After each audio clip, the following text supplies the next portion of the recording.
Téléspectateurs de Prestige TV, il est 20h, vous suivez le journal sur Prestige. Voici les titres. Le point de stationnement des mareyeurs de Thiès a reçu la visite du premier magistrat de la ville de Thiès, Dr Babacar Diop.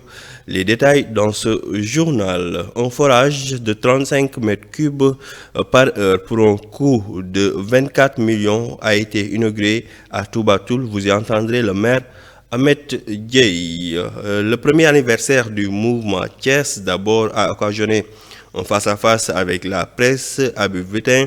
Le président sera dans ce journal. L'international sera présenté par Oulimata Fall. Tels sont les titres dans un instant de développement.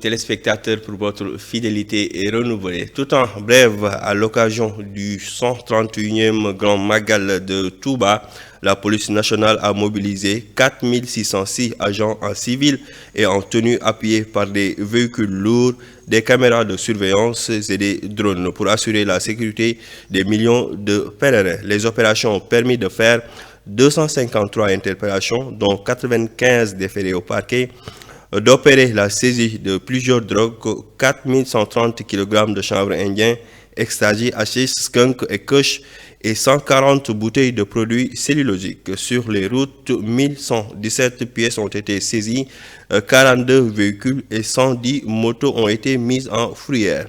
1 887 000 de francs CFA perçus en amende. Malheureusement, 65 accidents ont été recensés, dont 6 mortels. Sur le plan humanitaire, 453 consultations médicales ont été faites, 109 mises en observation enregistrées et 37 urgences prises en charge. De l'autre côté, 54 enfants égarés ont été retrouvés, dont 26 remis à leur famille et 28 confiés au service de l'enfance. À Mbaké, le travail du commandant Moussa Ndiaye du commissariat urbain de Mbaké a été hautement salué. Personnellement sur le terrain, l'homme s'est révélé grand ménageur assurant une circulation automobile fluide et assez sécurisée. C'était là le bilan de la police à l'occasion de la 131e Grand Magal de Touba. Autre chose, le maire de la ville de Thiès, Babacar Diop, en visite au point de stationnement des mareyeurs de Thiès, l'édile a rappelé la contribution de la mairie sur cette infrastructure d'une importance capitale. Il dit avoir saisi toutes les personnes concernées pour l'ouverture du marché aux poissons pour un espace plus adéquat des vendeurs. Babacar Diop est avec Modiop Mbao. Et si aujourd'hui le Sénégal importe du poisson, et je pense que des mesures aussi doivent être prises, et je pense bien pour mieux protéger la mer, parce que cette mer nourrit plus de 500 000 familles au Sénégal qui dépendent de la mer. Plus de 500 000 familles. Le paysan, le matin, il va au travail. Le commerçant, il va au marché. L'instituteur va à l'école. Il y a des gens dont le champ, c'est la mer. Et donc, je pense que nous devons protéger bien ce secteur et l'État doit engager une réflexion stratégique pour la protection de ce secteur. Et sur l'ouverture et sur la gestion donc, du marché aux poissons, j'ose espérer que dans les prochaines semaines, les autorités répondront, parce qu'aujourd'hui, l'État a investi des milliards sur ce marché et je pense que ce marché doit être ouvert. Mais oui, ce marché doit être ouvert, mais ça ne suffit pas. Il faut une gestion moderne, il faut une gestion efficace, parce que sinon, ce marché-là pourra donc retourner donc en arrière et avoir une gestion calamiteuse comme aujourd'hui la gestion de la plupart de nos marchés au Sénégal. Donc je pense que nous devons avoir une position très stratégique dans la gestion de ce marché-là pour que ce marché-là puisse continuer de garder son... Toujours avec cette visite du maire Babacar Diop, les mareyeurs se réjouissent de cette visite du maire qui, selon eux, est une marque de considération. Par ailleurs, ils sollicitent un dispositif sécuritaire auprès des services locaux pour garantir une bonne marche de leurs activités, souvent paralysées par ce manque de sécurité. Leur porte-parole est toujours avec Madiop Mbao. Nous remercions nos braves femmes qui se lèvent tôt le matin, à 5 h du matin, bravant toutes les difficultés pour venir s'approvisionner et en même temps aider leur famille. Vous avez vu les véhicules, le secteur de la pêche, du mariage à Thiès, emploie pratiquement plus de 1000 personnes. C'est un secteur de développement. Donc vous voyez, tous les gens ici au niveau du marché travaillent dans ce secteur. Donc nous exhortons les autorités, en premier, monsieur le maire, à nous aider, à nous soutenir, à nous mettre à nos moyens, des moyens financiers à sa disposition pour que nous puissions vraiment accomplir dans la sérénité nos travaux. Nous reviendrons aussi sur le problème de la sécurité au niveau de la région de Thiès. En collaboration avec le commissariat et le préfet, monsieur le maire, ils doivent mener des actions pour garantir la sécurité à tous les citoyens thiessois. Parce que ce ne sont pas seulement les mareyeurs qui sont visés, ce sont des gens dans leur chair, dans leur maison, qui sont agressés. Chaque jour, vous entendez des cas d'agression.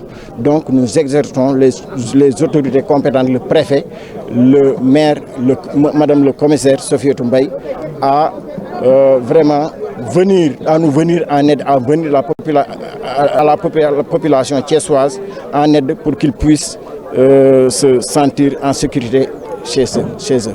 Nous remercions.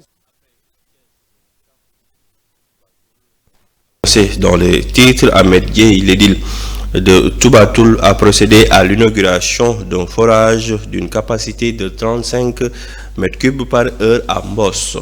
Ce projet intégralement pris en charge par la commune pour un montant total de 24 millions de francs CFA a été mis en place pour approvisionner nos 4 villages de plus de 5000 habitants. Écoutons les propos du maire recueillis par Oulimata Fall. Ndiandiar, Samel et Ndienen, dans la commune de Toubatoul. Un village qui polarise une population estimée à 5600 personnes pour un coût global estimé à 24 millions, financé entièrement sur fonds propres du conseil municipal de la commune de Toubatoul. Donc nous sommes ravis d'être accueillis et de manière chaleureuse par les populations des villages concernés. Tous les imams sont présents, les notables et les chefs de village, les femmes, les jeunes et les enfants, pour manifester leur contentement, mais également montrer que ce joyau est venu à son heure et que véritablement le forage reste une infrastructure nécessaire pour le développement et pour le bien-être des populations. Le forage sera géré par un comité de gestion locale qui sera installé sûrement sous peu par les services de la mairie et de la sous-préfecture de Thiénaba.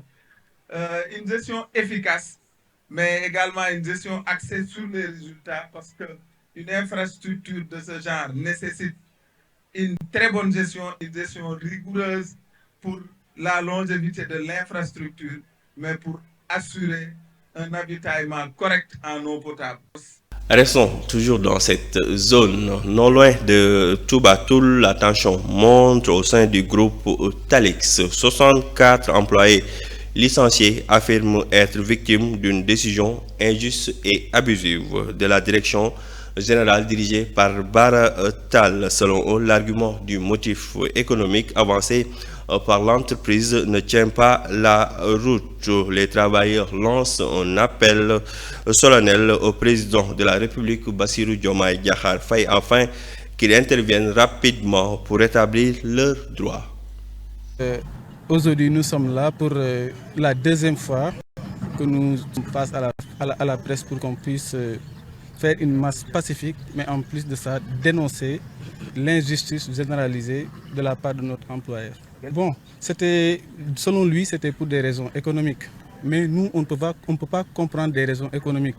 Une raison économique qui dit que 2 mois plus tard du licenciement, ils ont redémarré les tirs de mine. C'était le 1er août et le 8 août, ils ont fait 2 tirs de mine. En plus de ça, ils appellent certains de nous pour leur dire de revenir, pour leur faire des contrats à durée déterminée, alors que nous avions tous des contrats à durée indéterminée. Bon, nous, personnellement, on a fait 5 ans au niveau de Talixmine. Mais il y a des gens qui ont fait plus de 10 ans, il y a certaines qui ont fait 7 ans, ça dépend. C'est une industrie extractive. Nous faisons l'exploitation à ciel ouvert, oui, du basalte de Diack. L'inspecteur nous a déjà donné la verdict, bon, c'est à notre faveur.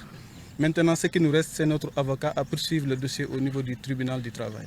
Bon, le dossier, comme étant donné que les greffiers étaient en grève jusqu'à présent, bon, récemment ils ont arrêté la grève et j'espère qu'ils vont bientôt entamer le dossier personnel. Okay.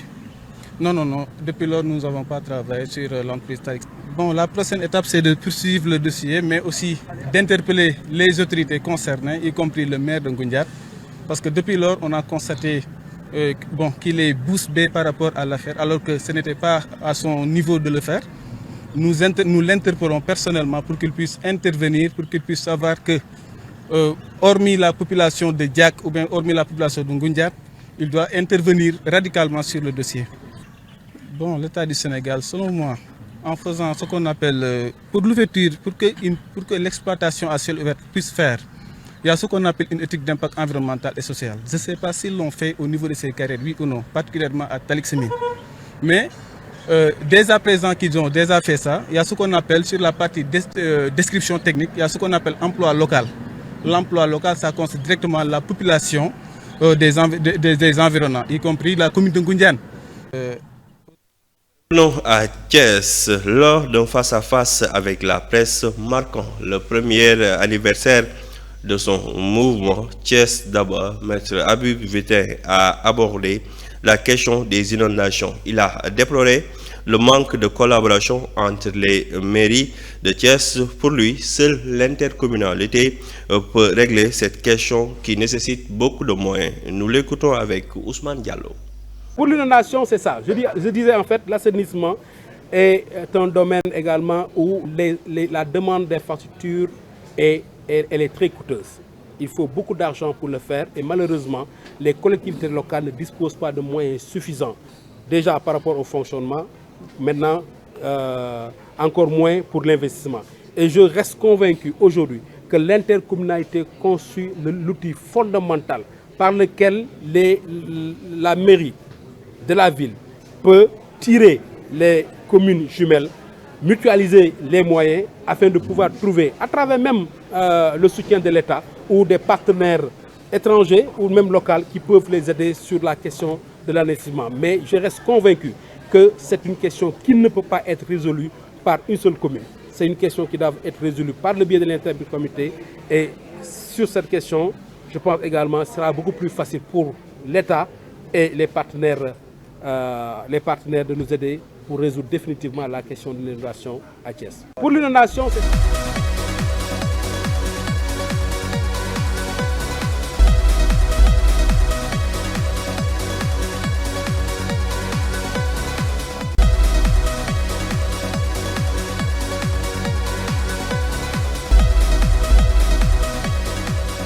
Vous l'aurez compris, place maintenant à l'actualité internationale présentée par Woli Matafal. Mali, 18 août 2020, 18 août 2025, il y a 5 ans au Mali, les militaires renversaient le président Ibrahim Boubacar Keïta dit IBK. Ils mènent ensuite un second coup d'État pour renverser le président de transition Bandao qu'il avait installé au pouvoir tout en occupant les postes clés. 5 ans après, quel est leur bilan? C'est cette interrogation que tout le monde se pose tout juste après ce coup d'État d'août 2020 au Mali. Les putschistes ont publiquement déclaré qu'ils n'étaient pas venus pour rester longtemps aux affaires. 5 ans après, ils sont toujours là et pourront rester encore sans élection un bon moment, rapportent nos confrères. Dans l'est de la République démocratique du Congo, les rebelles ADF liés au groupe État islamique ont multiplié ces derniers jours les attaques contre les civils.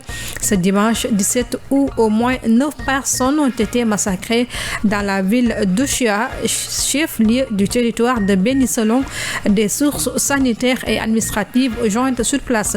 L'incursion qui s'est produite le 17 août dans l'est de la RDC, plus précisément dans la ville d'Oicha, a eu lieu dans le quartier Mwimbi.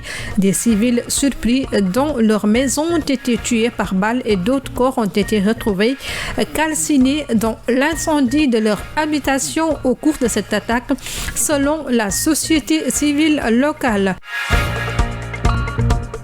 Terminons ce tour d'horizon avec cette rencontre cruciale sur l'avenir de l'Ukraine qui a lieu ce lundi 18 août à Washington entre Donald Trump et le président Volodymyr Zelensky. Par ailleurs, plusieurs dirigeants européens seront également aux États-Unis pour discuter d'un éventuel accord de paix avec la Russie. Une rencontre qui intervient 4 jours après son entretien avec Vladimir Poutine en Alaska qui n'avait pas abouti au cessez-le-feu escompté en Ukraine. Ce rendez-vous tant attendu est attendu avec une certaine appréhension. Et voilà, c'en est tout pour les actualités hors du pays. Mali.